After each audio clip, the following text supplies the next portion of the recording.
Final Destination, the franchise known for its creative kills and death's design. What about it? From plane crashes to tanning beds, to log-filled trucks and laser eye surgery.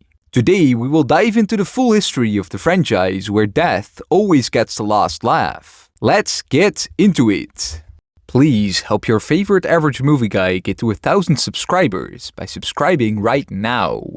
Final Destination 2000. Let's obviously begin with the film that started it all. The film began as a spec script written for an episode of The X-Files. Later, the X-Files writing partners became interested in the script and agreed to rewrite and direct the film, marking James Wan's directorial debut. The film follows high school student Alex Browning, who is about to board Valet Airlines Flight 180. Moments before takeoff, Alex experiences a vivid premonition of the plane exploding mid-air, killing everyone on board. Panicked, he causes a disturbance and is removed from the plane along with several others. His best friend Todd, his rival Carter, Carter's girlfriend Terry, fellow students Billy and Claire Rivers, and teacher Valerie Luton. Shortly after, the plane explodes exactly as Alex foresaw, shocking the survivors and raising suspicion from the FBI. Over a month later, Todd dies in a freak accident in his bathroom that is ruled a suicide.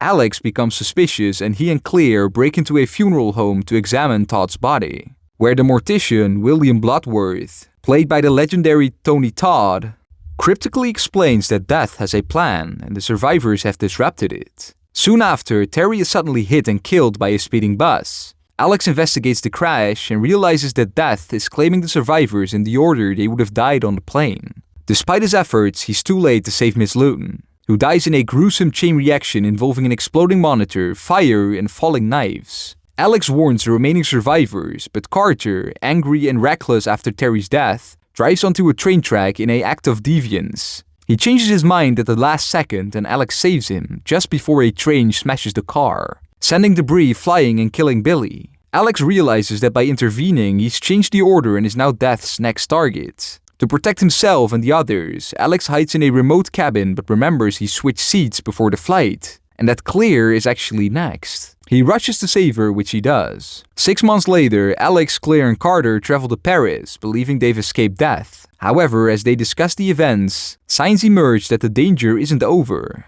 A bus strikes a sign which nearly kills Alex. Carter saves him at the last moment, only for the sign to swing back and fatally strike Carter, proving Death's design is still at work. With a budget of $23 million, the film grossed around $112 million worldwide, making it a significant box office success. Its unique premise of cheating death and suspenseful, inventive death scenes helped it stand out in the teen horror genre. Critics and audiences praised the film for its creativity and tense atmosphere, although some noted its reliance on shock value and underdeveloped characters. It is still widely regarded as the best in the franchise, with a 6.7 on IMDb and a 3.2 on Letterboxd. It is hard to disagree with this. I would give it a 3.5 out of 5. It is like Scream, but less funny and more fucked up. Alex Browning is an incredibly sad character, especially in the first half, but the film is nowhere near as scary as I expected it to be. It is a clever and original film within its premise, even though it has its dumb moments and is a little corny.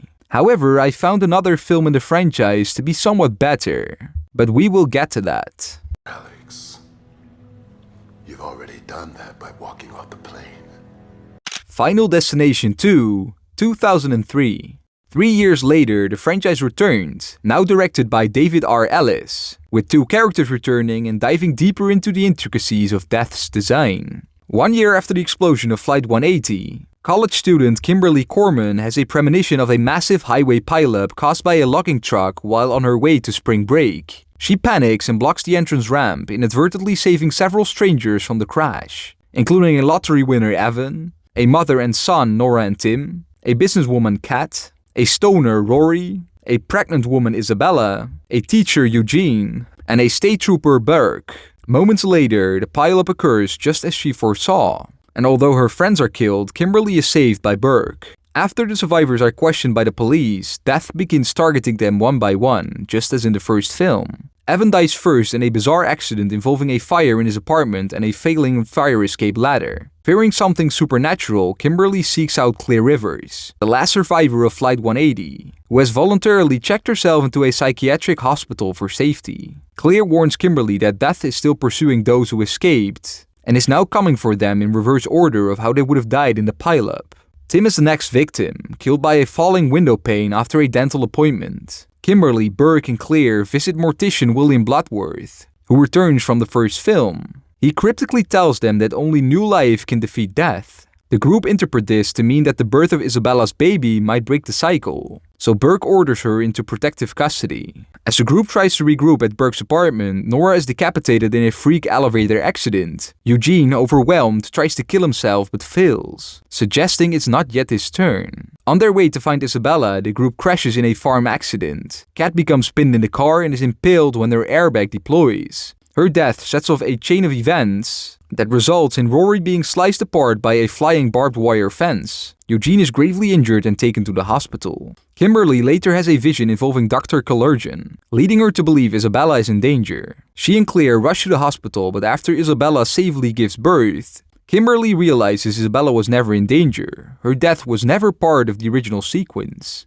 A trope very familiar to everyone who has watched the Final Destination franchise. A sudden explosion in the hospital kills both Eugene and Claire. Now Kimberly finally understands that her vision was showing her what she must do: create new life by dying and being revived. She drives herself into a lake to drown, and Burke rescues and resuscitates her, disrupting Death's plan.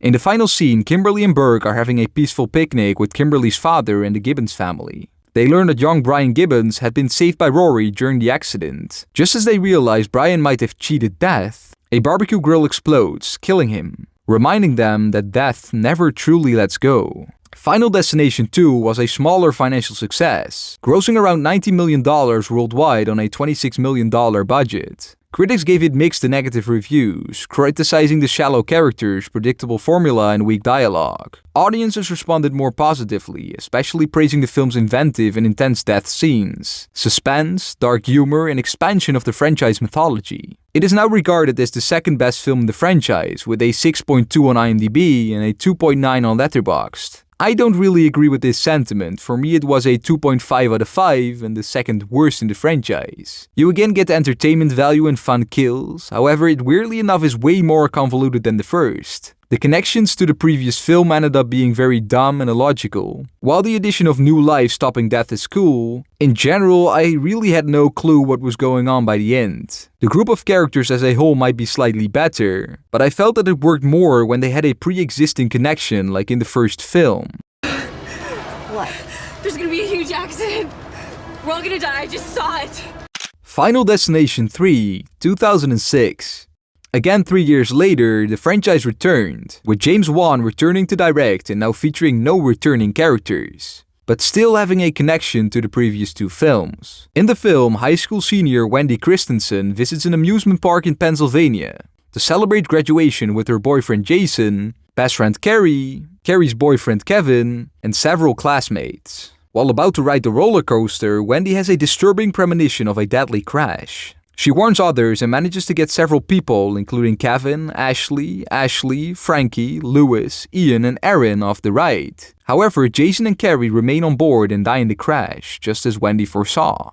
Haunted by the tragedy, Wendy distances herself from everyone until Kevin tells her about the similar patterns of death following the explosion of Flight 180, reference from the first film in the series, suggesting that death is now coming for them one by one.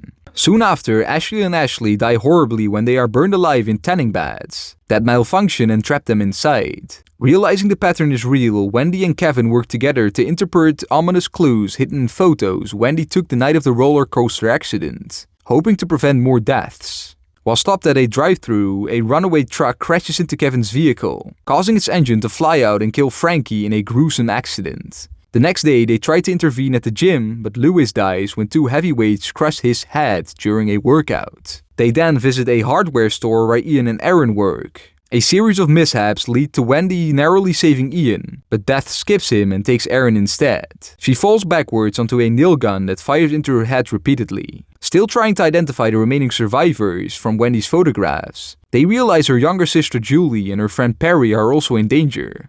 They race to save them. Kevin saves Julie from being impaled by a horse-drawn harrow, but Perry is killed by a flying flagpole. Kevin narrowly escapes another explosion when Wendy pulls him away from a propane tank blast. Then Ian appears, emotionally unhinged from Aaron's death, and confronts Wendy.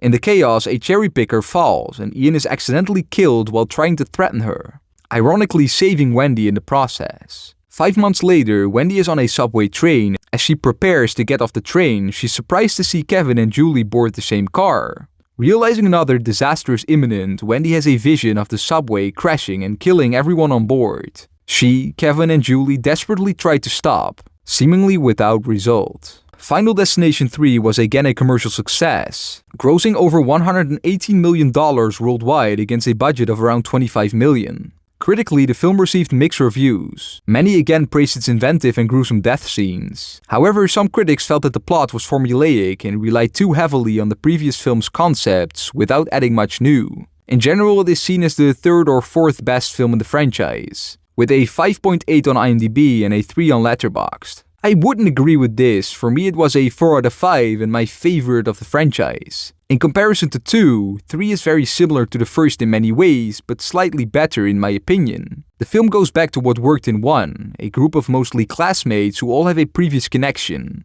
with the film adding an extra dramatic layer to the lead character, who finally is played by a good actress, hooray! The picture thing is a pretty brilliant addition in order to guide us through the story, but from the perspective within the film doesn't really make sense at all. However, for the acting alone, very much the best in the franchise in my opinion.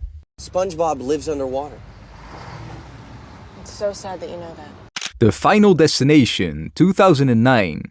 Again 3 years later, the franchise returned, with David R. Ellis returning to direct after the second film. We again have no returning characters, but 3D nonsense and weird racism. What a blast! The film follows college student Nick O'Bannon, who attends a race with his girlfriend Lori and friends Hunt and Janet. During the race, Nick has a premonition of a horrific accident. What a surprise, right? Predicting a grandstand collapse caused by flying debris. His panic leads to a scuffle and several spectators, including Lori, Hunt, Janet, a tow truck driver named Carter, a mother named Samantha, a mechanic named Andy, and his girlfriend Nadia, and security guard George, leave the stadium just before the disaster strikes. However, the group is soon targeted by a series of deadly accidents as a result of Death's design.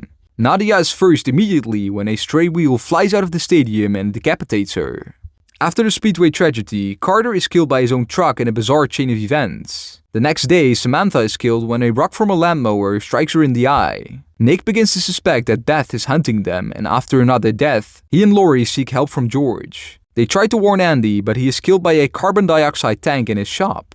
Nick now predicts that Hunt and Janet will die in a water-related accident, leading to a rescue of Janet from a malfunctioning car wash, while Hunt is killed by a pool drain. In true Final Destination fashion, Nick then learns that another survivor, Jonathan, is alive due to his seat being switched before the accident. Nick and George try to warn him, but Jonathan is killed by a bathtub falling through the ceiling. Soon after, Nick has a vision of a mall disaster that will kill Lori and Janet. He rushes to the mall when an ambulance runs over George, but Nick ends up preventing a fire from spreading to explosive barrels, saving the mall's occupants. 2 weeks later, Nick, Lori, and Janet meet at a cafe to celebrate. But as Nick realizes that the entire sequence of events was orchestrated to lead them here, a scaffold collapses, causing a truck to crash into the cafe, killing them all in true Final Destination fashion.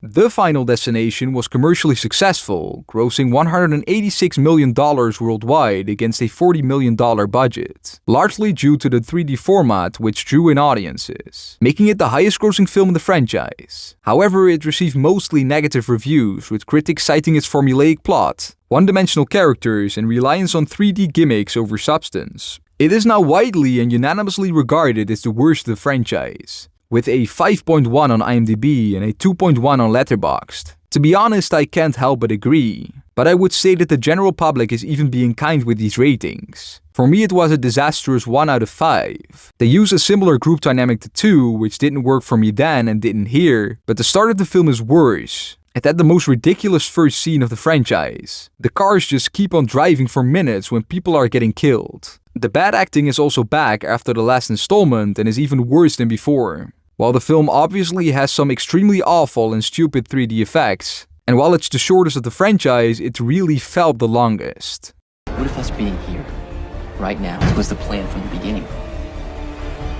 Final Destination 5, 2011. 2 years later, the franchise returned again with a new director at the helm, Stephen Quayle. We have a returning character from the first 2 films and a very unexpected connection to the first film. The film follows office worker Sam Lawton, who has a premonition of a deadly accident when the North Bay Bridge collapses due to high winds. He manages to save his ex-girlfriend Molly and several colleagues, including Nathan, Peter, Candace, Isaac, Olivia, and their boss Dennis. After the incident, the survivors attend a memorial for their deceased co-workers. But soon after, people start dying in mysterious and gruesome ways, just as you would expect. Candace dies during a gymnastic practice when a chain reaction causes her to fall and break her spine. The next day, Isaac is killed when a falling statue crushes his head at a massage parlor. Coroner William Bloodworth appears after being absent from the last 2 films. He informs the survivors that to cheat death, they must cause the death of someone who was never meant to die in the bridge collapse, thus taking their remaining lifespan. Sam and Molly now try to save Olivia, but she dies falling out of a window at an eye surgery clinic. Sam realizes that the survivors are dying in the order they would have if they hadn't escaped the bridge collapse. At a company factory, Nathan accidentally kills co-worker Roy during an argument. The survivors believe Nathan has now claimed Roy's lifespan. At the same location, Dennis is killed when a wrench is launched by a belt sander, splitting his face wide open. Later, Peter, who has become unhinged by the deaths, interrupts a dinner between Sam and Molly and begins shooting at them, intending to kill Molly to take her lifespan. Sam and Molly manage to escape, but Peter kills FBI agent Jim Block before attempting to kill them. Sam ultimately stabs Peter with a meat spit, claiming Block's lifespan in the process. 2 weeks later, Sam and Molly board a plane to Paris, only to encounter high school student Alex Browning and the others from the first film. Sam overhears a flight attendant discussing Alex's premonition, and he now realizes they can't escape this time. The plane explodes shortly after takeoff, killing everyone on board, linking the film to Final Destination 1. Meanwhile, at Roy's memorial, Nathan learns from a coworker that Roy had an undiagnosed brain aneurysm and would have died soon anyway. As the coworker leaves the bar, debris from the plane crash falls through the roof, killing Nathan instantly. Final Destination 5 was again a commercial success. It grossed over $157 million worldwide and a $40 million budget, making it the second highest grossing film in the franchise. It was praised for its creative death scenes, effective 3D, and its surprise twist. However, it was still critiqued for thin character development, formulaic plot, and weak dialogue. It is the most critically acclaimed film of them all, but among audiences it is seen as the 3rd or 4th best of the franchise, with a 5.9 on IMDb and a 2.8 on Letterboxd. I pretty much agree with this one. I would say it is a 3 out of 5 and the 3rd best of the franchise. It uses the same group dynamic as 1 and 3 with pre-existing relationships, so it's no surprise that it works. The film felt less original than especially 1 to 3, but I get that it gets harder each time. It still had the right amount of tension and anticipation. It was a cool addition that taking someone's life could give you life. But how do they really know that within universe? But let's be honest, that ending was just great. I was already wondering during the film when I heard Paris, but I didn't see that coming, to be honest. Are you kidding me? You're gonna make me sit in the middle seat? Uh-huh. I'm like twice your size. Final Destination Bloodlines 2025. The franchise is now back after a 14-year absence, now being directed by Zach Lipovsky and Adam Steen, with the legendary return of the late Tony Todd in his last role, and a cool addition to the intricacies of Death's design. The story will follow Stephanie Lewis, a college student tormented by recurring nightmares of a deadly tower collapse from the 1960s. As the nightmares intensify, Stephanie returns home to uncover a chilling family secret. Her grandmother, Iris, narrowly escaped death in that very disaster decades ago. Now death is correcting its course, targeting the descendants of those who were never meant to survive. Stephanie must confront this inherited curse and seek a way to break the cycle before her entire bloodline is wiped out, with the expected help, or not really help, of William Bloodworth. Final Destination Bloodlines will dive deeper into the franchise's mythology, exploring how Death's design can span generations. With its blend of suspense and inventive death sequences, the film promises to deliver a fresh yet familiar experience for fans and newcomers alike. Good luck. And there you have it, the full history of the Final Destination franchise. From its inventive kills to its eerie take on fate, it's carved out a legacy in horror that's hard to ignore. Now let me ask you, Are you excited for Final Destination Bloodlines? And what is your favorite film in the franchise? Let me know in the comments below and be sure to subscribe for more videos like these. I have been Dean, the average movie guy on your screen. Big thanks for watching. See you next time. Roll the credits.